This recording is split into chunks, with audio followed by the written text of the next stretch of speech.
God is able to chase away the darkness from our lives and bring in His light.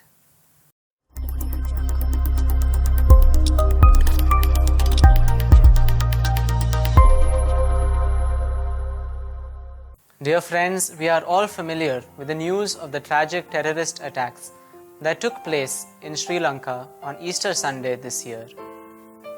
The death of so many innocent Christians who were celebrating Easter, the rising of Jesus to life, presents all of us with a great contrast.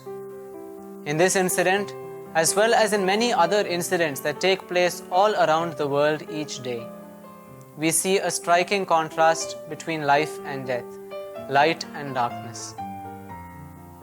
The presence of darkness, of evil, of sin in the world is not something new to us.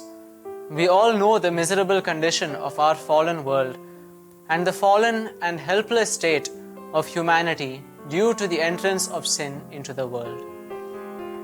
But God, who in His great love for us was not willing to allow His plan for us to be thwarted, was able to rescue us from that miserable state. He did this by sending His only Son into the world to suffer and to die for us.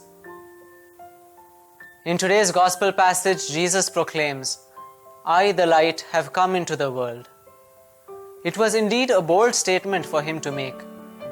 The world, which until then lay in complete darkness, was illuminated by the coming of Christ's light, a light which we see victorious and triumphant over darkness in the resurrection of Christ at Easter.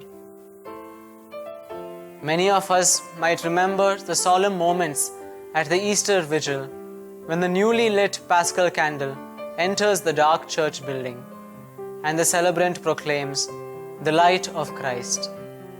In a few moments, the entire church is filled with light, the light of hundreds of candles of the faithful, lit from the light of the Paschal candle.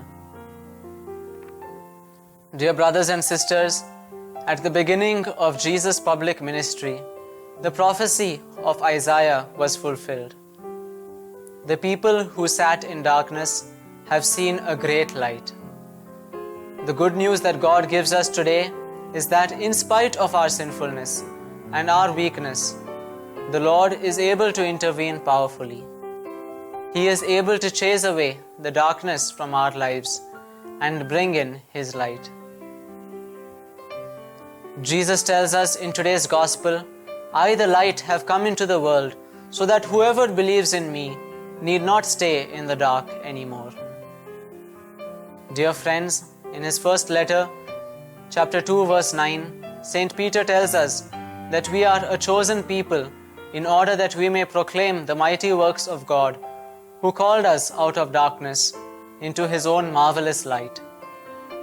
Let us allow the light of Christ to fill us more and more completely so that our entire lives may radiate Christ to the world.